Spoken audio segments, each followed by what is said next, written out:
Good evening and welcome to Thoughtful Thursday. It is a program of the Unitarian Universalist Community Church in Portage, Michigan. I am Miriam Epskamp, the Director of Religious Education at the Unitarian Universalist Community Church, and it is my pleasure to be your host this evening. The Unitarian Universalist Community Church is a community of diverse speakers from many different backgrounds with many different beliefs, who are united by shared values and committed to working towards a more just and sustainable world. Our Thoughtful Thursday programs take place once a month, and it allows our congregation and members of the community to engage in conversation with thought leaders from many different areas of the world. We have authors, musicians, artists, community leaders. And this evening, our guest, we're very happy to have with us Molly Mechtenberg, the Executive Director of Hope for Creation, a interfaith coalition based in Kalamazoo, Michigan, that is focused on climate action to benefit people and planet. I'll introduce Molly a little bit later, but right now I want to take a moment to remind you that this program is brought to you through the generous donations of our congregation and members of the community. And if it is yours to do, we would appreciate a donation to help us continue to bring this programming to the community. We're going to share a slide here that shows you the different ways to give. The easiest way is probably to go to our website, uucommunitychurch.org, and look for the giving page. Or you can visit tinyurl.com/donate to UUCC. All right. Welcome, Molly. Thank you. It's good to be here. Molly's probably a familiar face to many of us here. We know her through her work with Peace House, which is a East Side neighborhood that supports children and families. She has also worked extensively in the field of restorative justice and continues to advocate for alternatives to punitive measures in schools and organizations. She is a lifelong nature lover, and she is newly installed as the very first executive director of Hope for Creation, and she looks forward to forging new partnerships in Kalamazoo and working with a more just and climate resilient community. So, Molly, I think we should start with what is Hope for Creation? Despite having been around, it's just celebrated its 10th anniversary. I think it flies under the radar for a lot of people. So give us an overview of who you are and what you do and who's involved. Yeah. So as you mentioned, Hope for Creation was founded about 10 years ago when a group of congregations came together to plan an event after Bill McKibben spoke here 10 years ago and kind of raised the alarm or rang the alarm, like this is something we need to be paying more attention to. It's time to do something. And so there were some leaders in our faith communities that came together and met after that and decided that they wanted to host a series of events. And I'm not going to be able to remember the name of that event because I wasn't in the picture back then, but after that first event, it was very successful. They had a lot of interest, a lot of people that turned up. And so they decided to do more, right? To continue on. And so over the years, it evolved, and Hope for Creation is an organization. We are we're called the Southwest chapter of Michigan Interfaith Power and Light. So Interfaith Power and Light is a national organization that does climate work. There are chapters all over the country. Almost every single state has one. And so then we are, we team up with them. They're our fiduciary. And so that we can be a nonprofit, but kind of be under their umbrella. So at some point, we formed this partnership with Michigan Interfaith Power and Light, and they've continued to network among faith communities to provide resources and education around climate action and what that might look like in different faith communities. Support green teams. So those are like environmental justice teams, green teams, they go by different names, but support the work of green teams in this network. And then also just doing public events, right? There was a real push to help collaborate and grow some community gardens, or to like help reinforce that happening in our community. So there was that. They've hosted an annual event called the Harvest of Unity, and I'll talk more about that later around a certain theme. So there's just a lot of opportunities for education, for joining together with other people who also share this concern. And I think that's where a lot of the meaning comes from, is that you can come together with other people who are doing this work and feel like you have a community of people. It is interfaith, so and it's very open and very welcoming. That's one thing that I noticed right away, and that I want to continue to do. People don't have to belong to a congregation. Anybody who feels a connection or feels spirituality in nature is welcome to be a part of our work. So it has a very broad reach in that sense. But I would say most of our active participants are coming from different congregations locally. About how many congregations are involved? I was just making a list. I mean, it has evolved a little bit over the years. I would say right now, members who are active, probably 15 to 20. I want to grow that number. That's going to be one of my goals coming up. So yeah, I mean, there are dozens and dozens of different faith communities in this area. And I know not all of them are going to want to, talk about climate change, but a lot of them are. We're at a point where most people are going to agree that climate change is real. It is happening. So we're over that, we're over that hump. And now we can start talking about, okay, so it's real, it's happening. What are we going to do? So I think a lot of people are ready for that conversation. And tell us a little bit about your journey. How did you decide to get involved with A Hope for Creation? Yeah, that's a great question. So as you mentioned, when you introduced me, I've always been a nature lover. I've always felt deeply connected with environmental issues. I care a lot about the issue of climate change. It's always been like heavy in me. I've always felt it. I've always carried it with me. But just because of various things, including my work at Peace House, and then I worked for 9 years at Griffin Place doing restorative justice work, and then raising my family. I just didn't have a lot of extra time to do climate activism. Although I was very supportive of Oh, efforts, come on, get to the meat.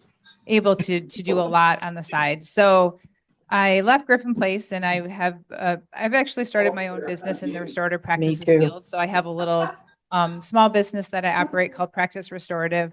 But I wasn't finding that was filling everything for me. I miss being with people. I wanted to be more engaged in the community.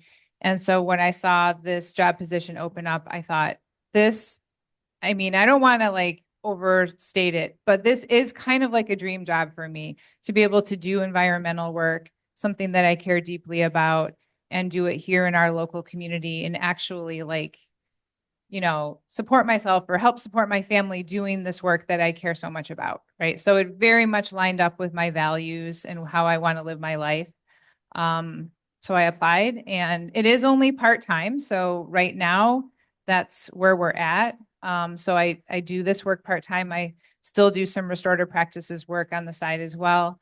So it just works out. It's a really nice balance of, being involved in a community and being involved with other people, and then doing some other work that I do independently. So far it's been really great. So you bring quite a lot of connections in the community through your work with Peace House and Griffin Place to Hope for Creation.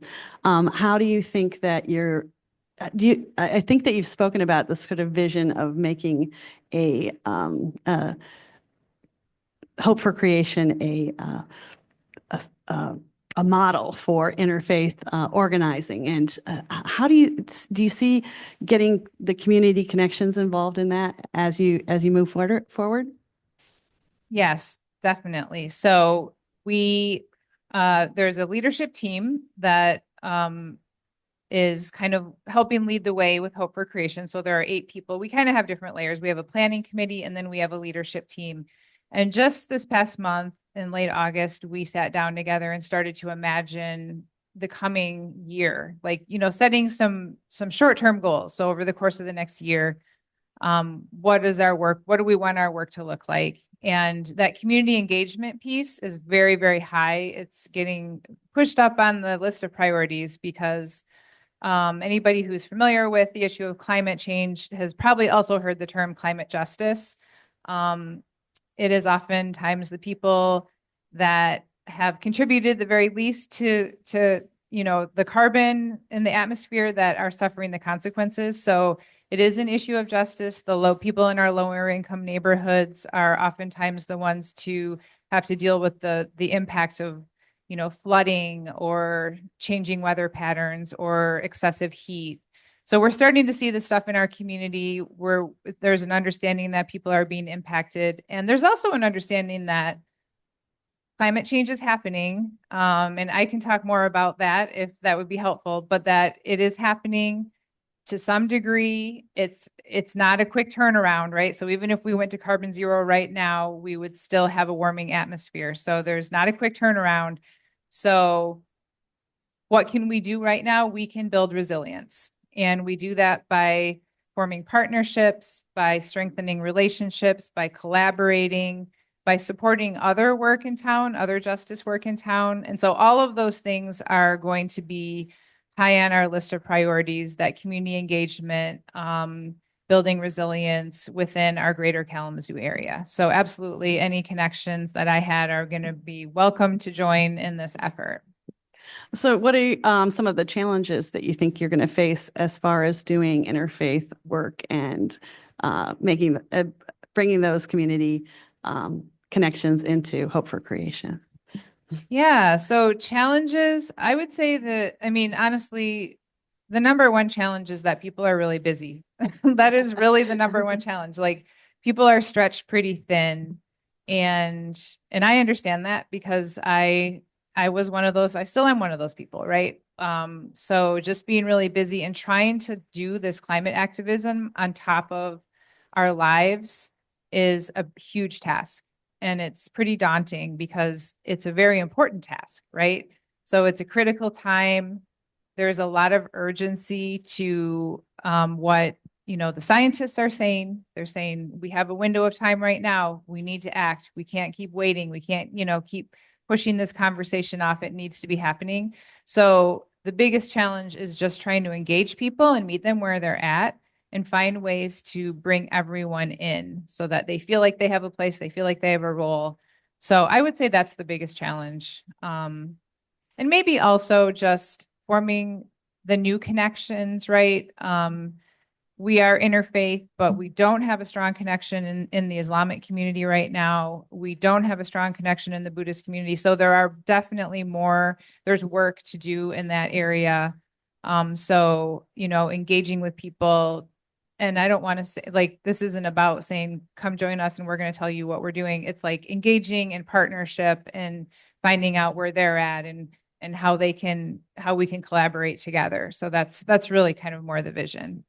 And so as you're working with different faith communities, you're finding that most of them are on the same page about climate change and what steps should be taken? Well, I wouldn't go that far. I did just start, I'm pretty new. So that's one thing. The people that I've been working with that are already participating are bringing that, right? They're bringing a real sense of like, yes, like, let's do this. This is a cause we believe in. Now, that I haven't started, like, because we've been in the process of strategic visioning and now grant writing, I haven't had a chance yet to do a lot of the outreach that I plan to do. So that is coming, but there's a lot of grants that are due at the end of September. So I am working really hard to get some grants submitted so that we can get the proper funding so that we can then pursue some of this. But that's kind of the order that we had to go in order to kind of like let this vision play out. I think that finding ways to listen to the different groups that you're trying to connect with and finding those commonalities seems to be a way to get everybody on the same page as far as moving forward. And I wonder if you kind of envision doing I think that one of the interfaith models in this community is interfaith strategies for action and advocacy in the community, Isaac, which Yep. our congregation is a part of.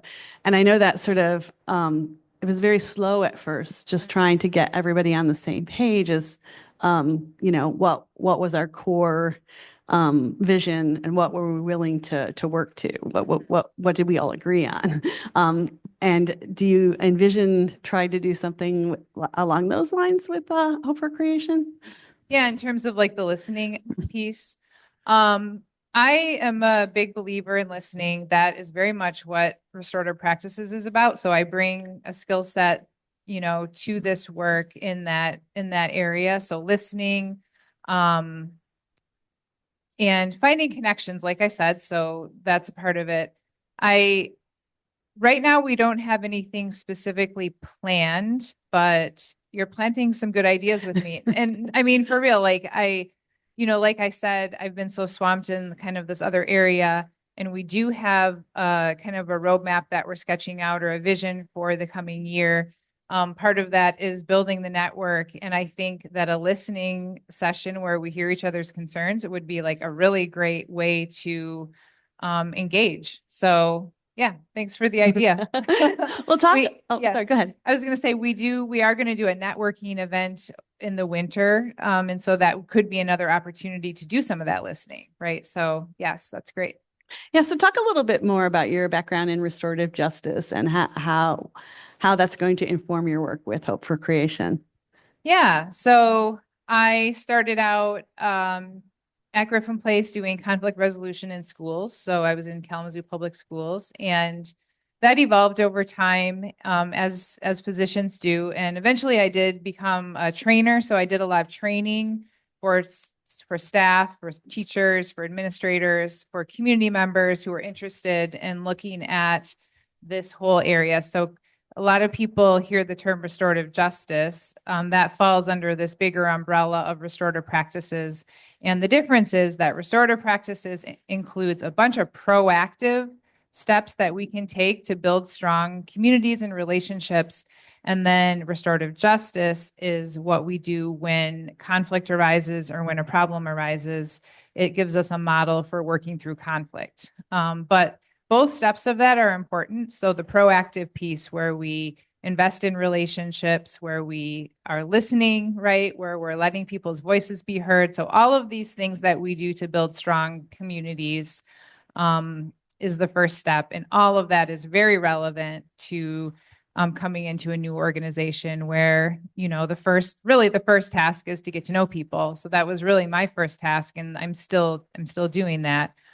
Just spending time one-on-one with people, listening to them, getting to know them, hearing their ideas, their vision. So that's very much informing my work right now. And then also to know how to handle, conflict, or know how to handle even a difference of opinion. That's also a really great skill, no matter where you are or what you do. So I have a lot of experience in that area. So I haven't had to engage that much because everything's just been smooth and easy so far, but probably down the road, I might have to use some of those tools. So one of the things about working with churches is that they tend to move very slowly. We only get together once a week. So we have a thing that we do in Unitarian Universalist circles about go turtles go. So you're working with these organizations that tend to be conservative and tend to move slowly. And then you're facing this kind of existential crisis. How do you imagine balancing those going forward? I'm not going to hesitate to talk about the urgency of it, because I think it is a message that needs to be heard more. Like, it just kind of shocks me when I read, and when you're in this work and doing this work, like you're reading, you're reading the news in a different way, or you're just paying more attention. So when I read, the Washington Post report on what the United Nations is saying, and how we're facing planetary catastrophe. That's the actual word they're using, right? So when you're reading that, it's really easy to kind of get pulled down into this dark place. But it's also a really important message for people to hear. Then you're kind of watching the election unfold, and this isn't even coming up. And so there's this strange thing that happens where you feel like you're in this other world and nobody's talking about climate change, even though it has catastrophic, impact on our planet, every single person on the planet, right? So it's a really strange place to be. So I am not going to hesitate to share the bad news, but I'm also a very hopeful person. And so if you're looking for hope, then do hopeful things. So that's where I find my hope. And maybe you're going to ask this later, but seems like a question that you end up in the evening with. But being with other people, taking climate action, planning together, doing things that are changing our community for the better. That's the part that is very hopeful. So talk a little bit more about this idea of being a model of interfaith organizing. So, I know that you're just in early days and you're just kind of figuring out you can't run until you you learn how to walk. Until you get the funding. Yeah, until you get the funding. But what would that look like to you being yeah. What would that look like? I would want our area to be very familiar with our organization and what our role is in the community. I would want local organizations and groups to be familiar with us and what we're trying to do in the community. So it's really just like involvement. Honestly, that's a big piece of it, and involvement in whatever way people are able to be involved. And like, that's a big thing for me. Another thing I take away from restorative practices, and I'll come back to your question, is to not judge, to try to step back and not judge people. And so I've gotten really good at that. Like, people are where they are. They're busy. They have stuff going on. I don't know what people are going through. So however you want to show up for the climate movement, I welcome that, right? There are lots of different things we can do, and not everybody's going to show up for a meeting. Not everybody's going to go on a march, but some people can share stuff on Facebook, and they can do more education, and they can plant native flowers in their yard. So there's something for everyone. And I want to make that super clear that's the kind of space I'm trying to create. So I would say that is a piece of building a strong network, is to make sure there's a space for everyone who wants to be there, who cares about this issue, that there's a way for them to feel involved.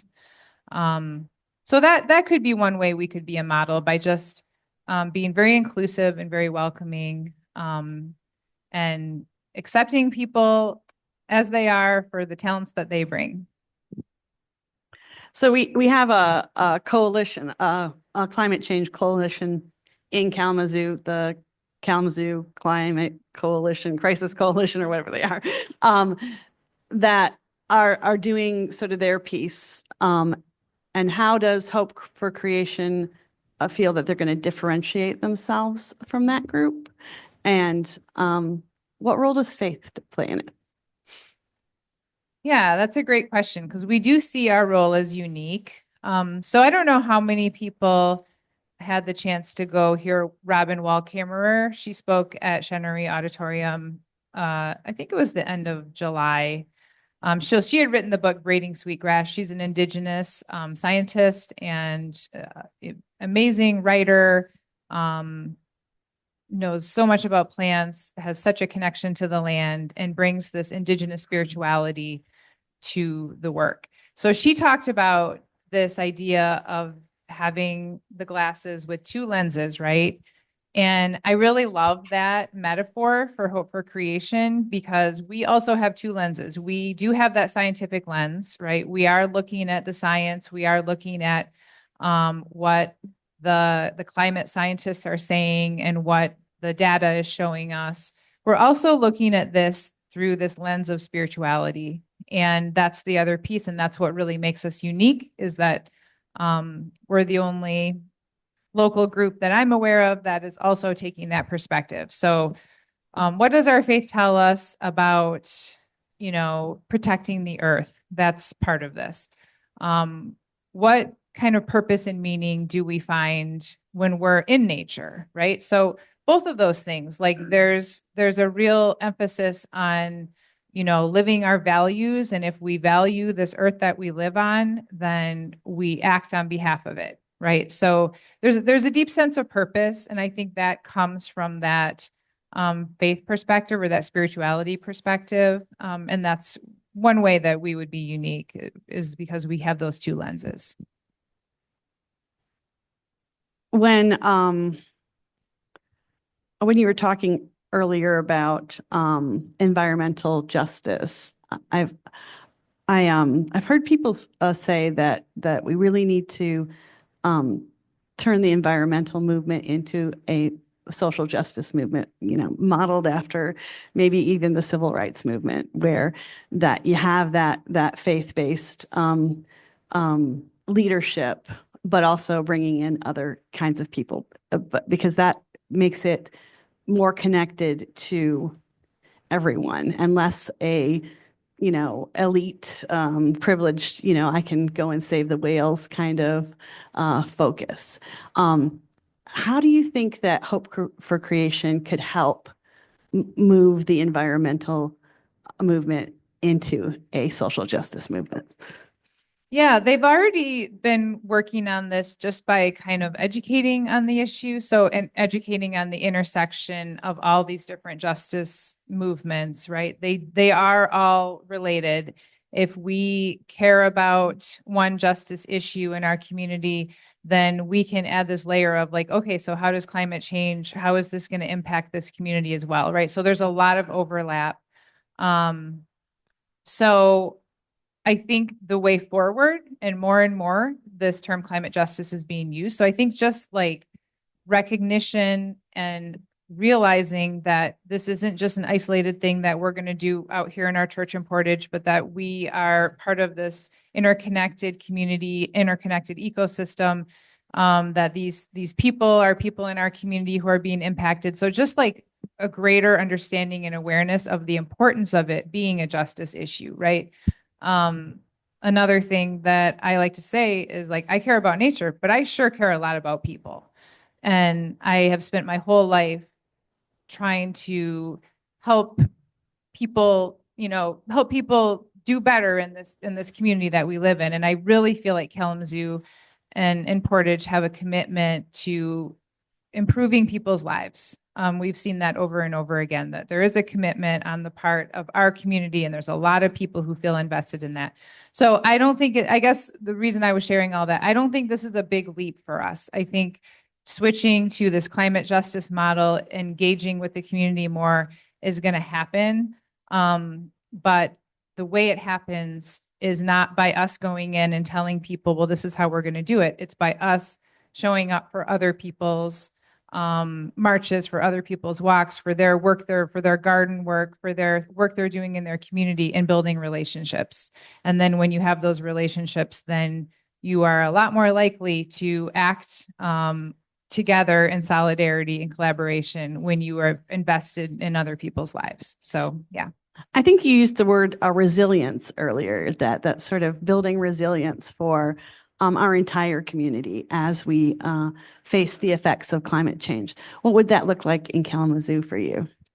Yeah, I'm so glad you asked that, because resilience is like one of our big words that we're leaning into as we imagine the way forward. So we're imagining community resilience, spiritual resilience, and ecosystem resilience. So each of those things is going to be something that we have specific objectives we're working towards that as a goal. So the community resilience, we are hoping to continue to do public events. We're going to try to highlight the environmental work that's being done in our lower income communities and our communities of color. So we're really trying to pull in the experiences and highlight the work that's happening at our public events. We want to do a garden tour in the summer where we're really focusing on different styles of gardens, and not just congregation or church gardens, but really looking at community gardens and other ways of gardening. We want to do a project where we collaborate with a faith community, and hopefully maybe in one of the lower income neighborhoods where we can actually put some time and energy into a project. Maybe that's getting solar panels. We're thinking kind of big in this way. There are communities that are putting up solar panels. This is doable. Maybe we can collaborate on a project and help make that happen. But there's also a lot of other ideas too. Planting native flowers is a great one that can help reduce our carbon footprint. Flood mitigation is another thing that's going to be happening in our area. Flooding is probably going to be one of the main ways that we are experiencing the effects of climate change. And we've already seen that, right? We already have had more flooding recently. So how can we help with flood mitigation? There are ways that you can landscape and garden and plant certain things that help, drain water in a more productive way than just letting it run off or letting it go into your basement. So there's solutions, and we want to be, we have amazing people that are in our group. And I'm not like a scientist. I'm not like, I don't have like the skill set. So I am going to be drawing on the expertise of these other people who do have this skill set, and who can help in this kind of project realm. Touch on a little bit on spiritual resilience, and what that's going to look like. Yeah. So one thing that there's a couple of things that we would like to do, and this is still, evolving. We would like to do more youth engagement. So we know that young people care deeply about climate change. They're going to be seeing the impacts, more than the rest of us. So, I mean, that's not the only reason they care. They just care because they care about the earth. So we want to get more involved in area youth groups and try to engage young people and really just give them a voice so that they can share their concerns, their ideas. So we have an idea for like building an interfaith curriculum around climate change. So that would be one way that does kind of fall under that spiritual resiliency. We also would like to do some sharing circles for people to share grief that they're experiencing, but also a place to, build connections and hopefully, build resilience, right? So you can grieve together, but then you oftentimes find strength together too. So we would love to do some sharing circles. We want to draw a more diverse faith perspectives in. So that's another way that we want to show resilience. We just want to have recognition that a lot of different faith perspectives recognize that this is an important issue, right? And that we're different and we're the same, right? So we're very diverse, but we have these shared ideas. And so to kind of find strength in that. Yeah. So is there anything else you'd like to tell us about Hope for Creation that we haven't touched on already? Probably, but since you asked me, I when I'm put on like when you ask me and I have to think of it right there, it will come out if you keep asking me questions. You're asking great questions too, so thank you. All right. So we talked about the challenges of interfaith organizing. What do you think are the strongest gifts or benefits of it? I mean, the strongest benefits are that it's just a great opportunity to get to know people from, a wide variety of situations and perspectives and neighborhoods and communities in this area. So we're not like all based in, a couple churches downtown. We're not like it's the idea is that it's really spread out among this. We call it the greater Kalamazoo area. So we have some churches and some congregations in Portage that are participating. People's Church, the other Unitarian church, I think you're the only two, right? They're very active. They're very involved. And then, yeah, just kind of all over the city, which is great. So it's a real gift and privilege to be able to work with such a diverse network of people and faith communities. So that part is fun. Do you find that there's a difference of perspective about climate change in the different communities and that you move in and out of? Do you find that there's a different perspective coming from the Edison neighborhood than, the downtown churches to out here in Portage? Yeah, I'm still learning that. So it's interesting though. There are some faith communities that take this very seriously. Like, so for example, I'm actually going to be speaking at the Portage United Church of Christ this Sunday, and they have a whole climate voter pledge that they're doing in their church where they are, talking about voting for the climate. So, and very strongly, right? People are filling out a pledge card. They're going to remind them. So, it seems like I was raised Catholic, right? So to imagine that happening in a Catholic church is such a stretch for me. So when I see a community like that doing something like talking about the climate being an issue they want to vote on, I'm just really impressed by that. I think it's really a really great thing because again, you're kind of going through this election season and you're like, why is nobody talking about this, right? So there are people talking about it, and it's great to see that coming from a faith community. So yes, I would say there are certain churches in the area. Westminster Presbyterian does this like really beautiful art and environment art show. They do art related environmental art every year, and they highlight that. So they've done a bunch of good work. Temple Benet, I think that's how you say it, has done a lot of work on electric vehicle charging stations, solar. They're working on solar panels. They've done all kinds of good work on site. People's Church has the same way. They've done the solar panels. They're really strong in talking about this in their community. So yeah, I've been really impressed with some of these faith communities and how this is just part of the conversation. And I think others want it to be part of the conversation. So it's kind of just like, how do we get people talking about it?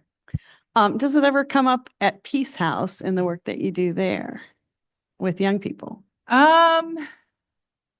Honestly, pretty minimally.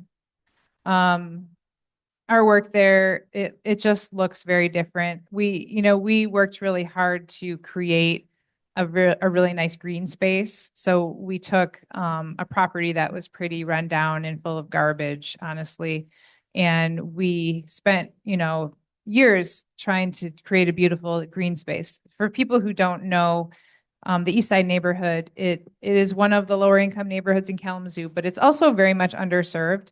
There's not like a school. There's one school. It's kind of off, one elementary school, but it's not central to the neighborhood. We don't have a big like Boys and Girls Club, or we don't have a lot of stuff happening in our neighborhood. It's a really great neighborhood, very diverse in a lot of ways, but it feels a little bit cut off from the city sometimes. So that was why we landed in that neighborhood. And one of our thoughts was, we don't have like a big, beautiful park. So we wanted to create a green space that was a place for kids to play. So we put a lot of time and energy and was successful in creating like an absolutely beautiful space, safe space for kids to come and play. So I would say like environmental stuff we talk about at Peace House. Like we have a garden, we have a little piece of woods with a trail. Like it's really cool, but we don't specifically talk about climate change. And do people in that community talk about climate change?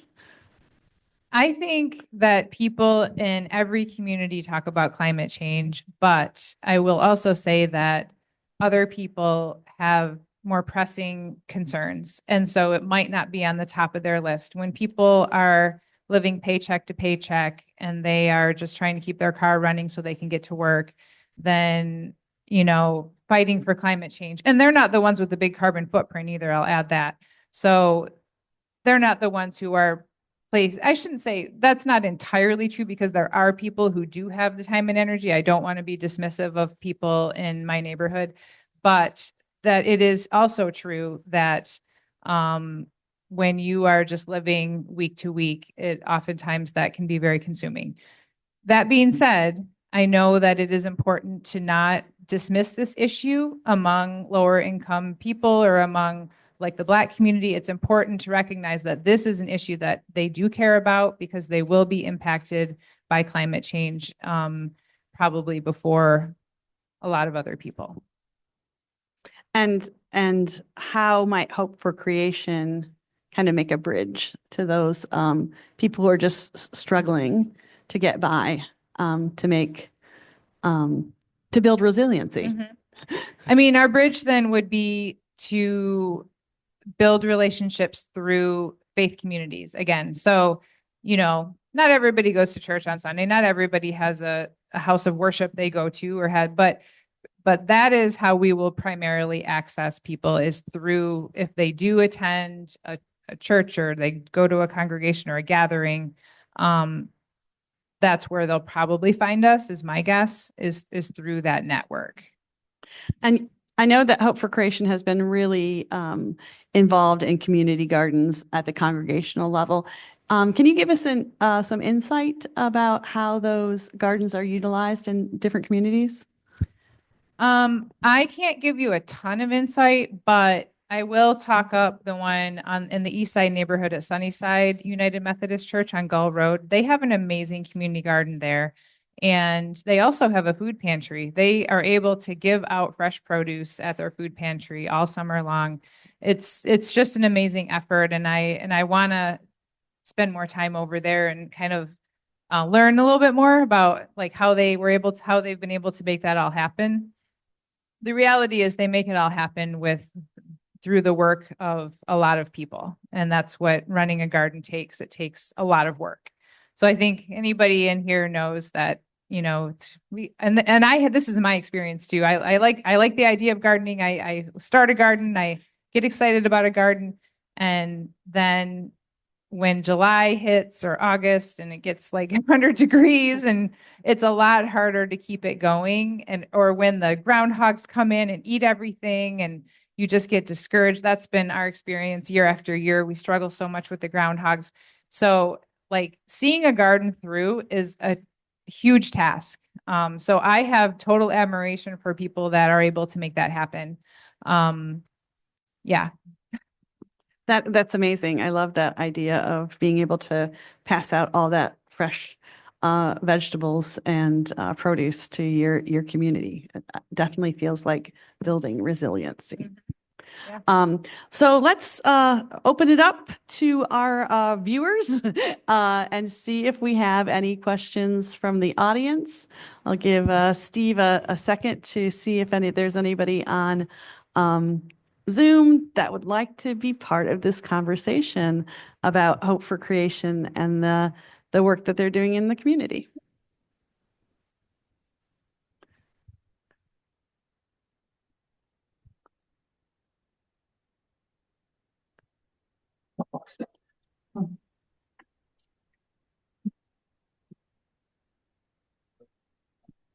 Sure, that would be great.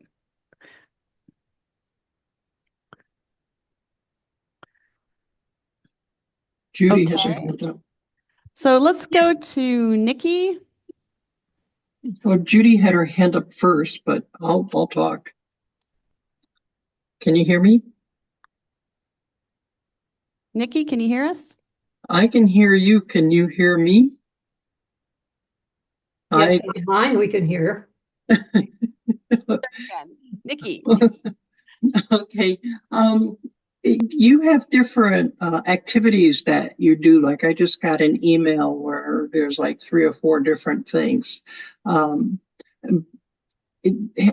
do you get people onto that email list so that people can, if we haven't been to an activity, learn about the activities? And I am part of the KCCC that Miriam mentioned before. And so I go to some of these things and bring it back to them, saying what's going on in the community. Yeah, I'm glad you asked that question. So to sign up for our e-newsletter that comes out once a month, you just have to go to the website, hopeforcreation.net, and sign up for our mailing list. So I would encourage everybody who is watching this, if this is an issue that you care about, that is one way that you can find out what's going on. And that e-newsletter, I don't want to send out a ton of emails. It's not like you'll be bombarded with a ton of emails. So let me just say that. The e-newsletter is once a month. It highlights some of the things that we're doing. We're hosting some events coming up. It highlights a green space in our area. So it's kind of meant to be, right, a way to communicate with people who are interested in following our work or participating in our work. So that's one thing that will happen every month. And then occasionally I send out another email if we have like a special event coming up or something that got added to the calendar. So I sent one out the other day, and I'll just highlight those issues right now since you asked the question. We do have an event, a big annual event next Sunday called, or I'm sorry, a week from Saturday, September 28th, Harvest of Unity. And we are going to be celebrating collective action. So we have some speakers that are coming. They're going to talk about their work and how their work for collective action is related to climate action, right? So it's going to be great. We're going to have a meal. It's free. It's at People's Church. Anyone is welcome to come. We would love to see you there. And that is on our website. And we are asking people just for planning purposes. If you do want to come to RSVP on our website, there's a spot under events where you can RSVP. So we would love to see people at that event. This Sunday, so just in a couple days, we're hosting a virtual watch party. So our neighbors to the west, they have an organization called Faith in Place out of Wisconsin, Illinois, and one other state, but I can't remember. They are doing an environment and spirituality summit, and they have a keynote speaker on Sunday evening. His name is Lama Rod Owens. He's a Buddhist from the South. He has a master in divinity from Harvard. And so he's going to be speaking about his environmental work and climate change. So Sunday evening, that we're going to do that together at Sky Ridge Church of the Brethren. It's on Drake Road, and that, I think it's at 6 p.m. or is it at 7? 6 to 6. 7:30. Okay, thank you. 6 to 7:30. He's going to speak for an hour. We're going to watch him virtually, and then we're going to discuss it for 30 minutes. So that's another event. So like we are trying to host pretty regular, consistent events where we can come together. We're going to do a discussion about one of the chapters of Robin Wall Kimmerer's new book. So she has a new book coming out called Serviceberry. We're going to read one of the chapters. And so that is another event you can watch for. We don't have a location or date set for that. So yeah, we, like I said, if you get on our mailing list, that's the best way to stay tuned in to what we're doing and find the way that works for you to plug in. I want to emphasize that. I understand people can't come to every event, but you find one that you can and come check it out. Or we just did a big campaign to support, I don't know if people are even aware of this because it didn't get great coverage, but the city of Kalamazoo just signed on to a really, really significant solar package through Consumers Energy. And we're going to be switching to utility scale solar, which is big time, in 2028. So we just did some advocacy for that. We went to the city commission meeting. So if that's something that you want to do, we're advocating for the community solar bill to pass on the state in the state legislature. So if you can write an email to your congressperson, right? So there's just a lot of different ways to get involved. Even if it's just following us on Facebook and liking our posts, I would be grateful for that too. So yeah, whatever works for you. Thanks for asking that, and definitely sign up for our newsletter on our website, hopeforcreation.net. Thank you. Judy Halseth, did you have a question? Yes. Molly, what kinds of things do you suggest that individuals and small groups do that can help make a difference or help us be contributing toward making a difference in the speed that the climate change is coming at us? Yeah, that's a good question. I do think there are things individuals can do. I also think that it is a systemic problem. And so we always need to be remembering to advocate for policy change and honestly vote the right person into office. It makes a huge difference. So even just something as little as voting on behalf of the climate is something an individual can do. Doing advocacy is something an individual can do. But in terms of like, what can I do in my house on my property? Paying attention to, what kind of car you drive, if you have the ability to get a hybrid car, an electric car, to shift in that direction. There are people who advocate for electrifying as much as we can so that then we can switch to solar when we have the ability to switch to solar, or when our community makes that switch, we're ready for it. So trying to move away from like gas appliances and move to electric appliances, that is something that people in the climate change movement do talk about. So that would be another thing to think about. Obviously, making your home more energy efficient is a really big one. Trying to save energy. Turn down your air conditioner or turn it up. How does that work? So make it so your air conditioner doesn't have to run at high speed all summer. And the same with heat. So just try to figure out ways to be comfortable in your house, but not be running up that energy all the time. And then there's things we can do on our property, which are great. I've just kind of discovered, or I shouldn't say I just discovered, but I am taking a deeper dive into the world of native plants. So that's been really fun. So planting native plants, they have deeper roots that sequester carbon. So they're much better for our environment. They can reduce the mowing that we have to do, which is great. Buying local food, going to the farmer's market, that's another thing we can do. So there's a lot of like little actions that we can take. Just everyday little things. Oh, plant-based diet, that's a big one too. So shifting some of your meals to vegetarian meals or vegan meals. I understand, we don't have to make a complete switch. Again, like I want people to do what they can do, right? So just starting to do a couple meals a week, vegetarian, or if you're already doing that, add a couple more, right? So just shifting to that plant-based diet, that would be a really important step as well. Thank you, Molly. Any other questions out in Zoom land? How about here? Oh, so Nikki's again. Yeah, Isaac, as a faith-based community, have you been working with Isaac at all, which is also faith-based? Yeah. So I'm glad you asked that. We received a grant from Fetzer, and that is part of how they were able to make my position possible. Part of this Fetzer grant is what's called a learning community. So I am participating in a learning community at Fetzer, and the director of Isaac is also a part of that learning community. So that's been fun. There are some really amazing people in that learning community, and it's a great chance for me to do some networking. So I connected with her.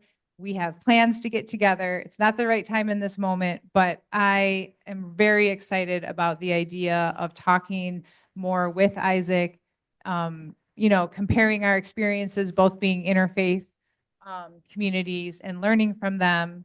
So it's in the works. Yeah, it's definitely in the works. Okay.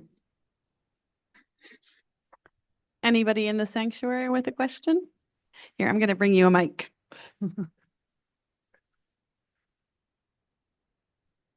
Yeah, hi. Yeah, I had a couple of things.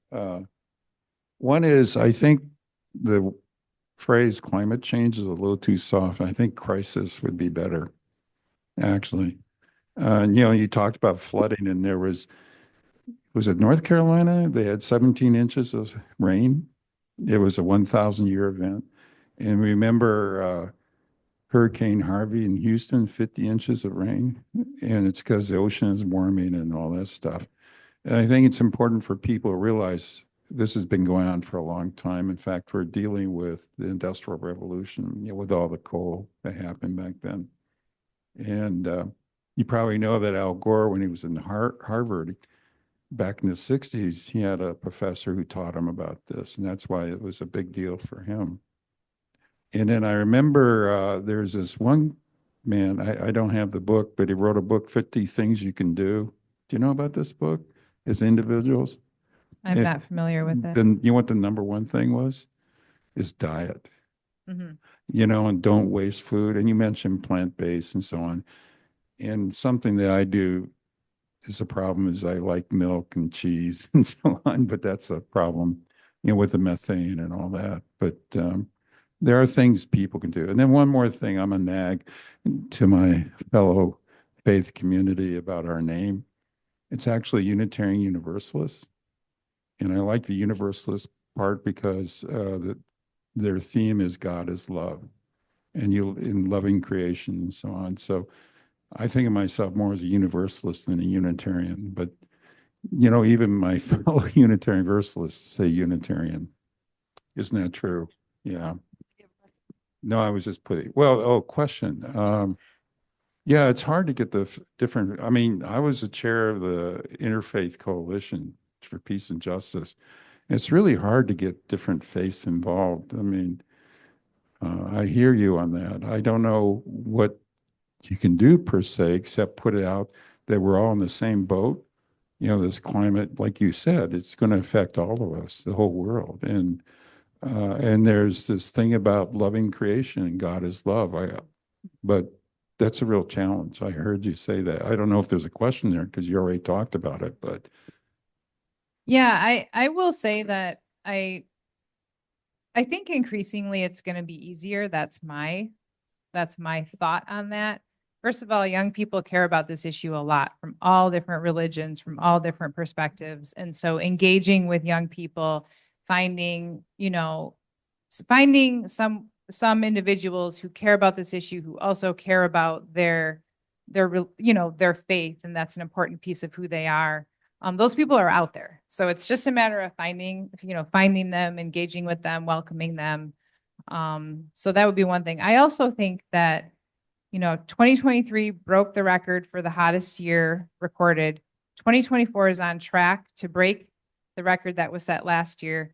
So even though we're not talking about it in the election cycle, this is going to be something that, and we already see it in the news more. We see articles in the news saying stuff like that. We don't see action, but we do see it being reported on in the news. So I've even heard that the next 2 years are the window of time that we have to make drastic changes. Like that's how narrow our window is. So I have to have hope that this is going to start being talked about more, and that like the more extreme weather happens, that maybe it'll kind of wake people up. Something has to happen. So yeah, we're gonna try to draw attention to the issue as much as possible and draw those people in that are hearing that.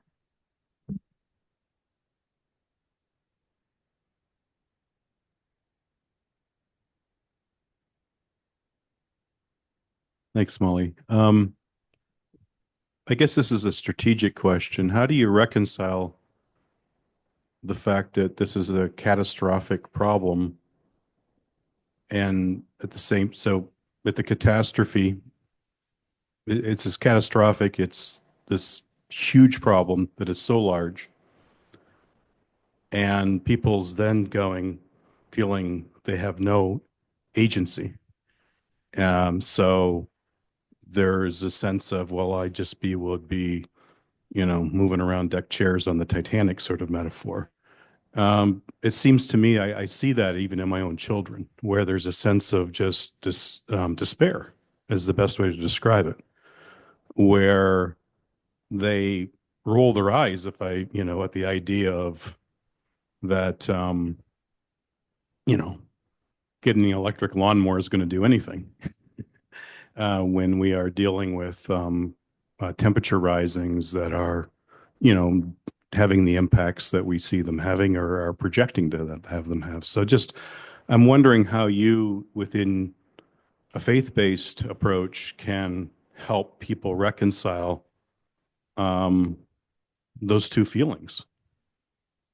Yeah, that is very real. The grief is real.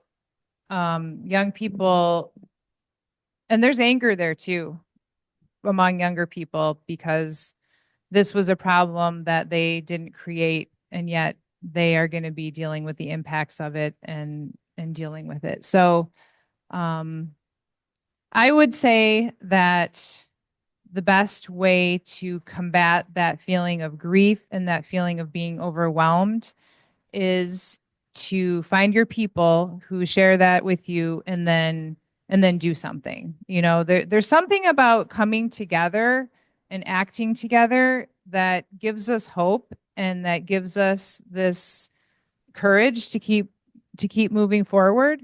At least for me, that's true. And I've talked about this with other people. Like I was saying earlier, like the effects of this are going to keep increasing in a lot of ways. I don't want to say it's too late because it's never too late. But so what can we do right now? We can come together, right? We can support each other and we can advocate and do hopeful things. Back to that quote, and this isn't my quote.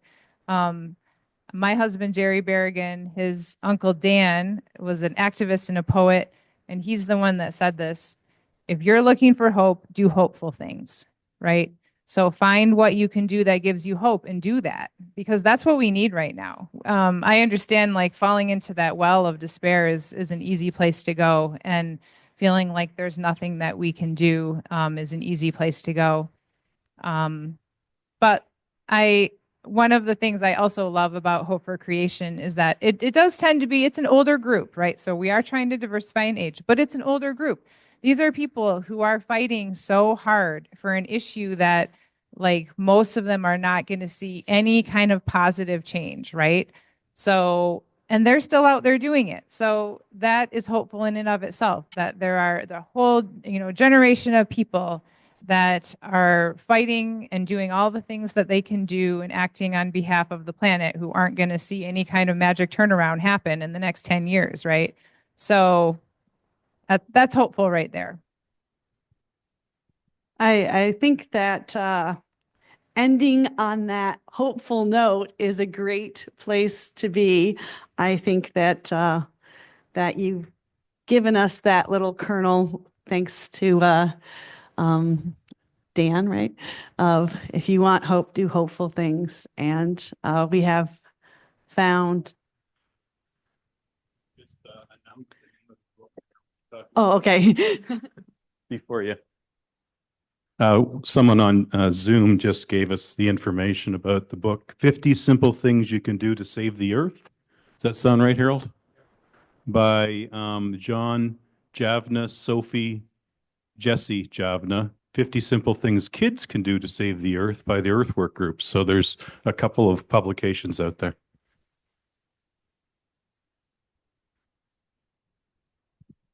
Thank you so much, Steve. And thank you so much, Molly, for being here. This has been a great conversation. And we look forward to seeing what Hope for Creation does in the coming months and years. And I think that you've inspired many people listening to follow along and get involved when we can. So thank you so much. Yeah, well, again, thanks for having me and thanks for having these conversations. I'm always, I don't love getting in front of groups and speaking, but I do feel very compelled to do it. Like I want to spread this word. I want to get word out. I want to invite people in. So thanks for having me. So I just want to let everyone know that our next Thoughtful Thursday is on October 24th, and we are going to have Libby Slocum with us. She is the proprietor of Land of Light, and she's going to be talking to us about the mind-body connection, how to stay healthy with mind and body. So that should be an interesting conversation. And for those of you who are interested in climate action and having a dialogue about climate change and what we can do, there is a workshop at People's Church on Saturday, September 28th, from 1 till 5. We're going to be talking with each other, visioning, reimagining how we move forward in this climate crisis. And then on Sunday, September 29th, we'll have a climate change themed worship service here at UUCC, followed by an advocacy hour where we're going to write some postcards and notes to people to get out the vote and to advocate for community solar. And then we are going to top it off with a vegetarian feast. So lots going on at UUCC around climate change next weekend that people are welcome to join in. And I think that's all I got. Thank you so much for being here tonight. Thank you for being part of the conversation, and we'll see you next time. Thank you.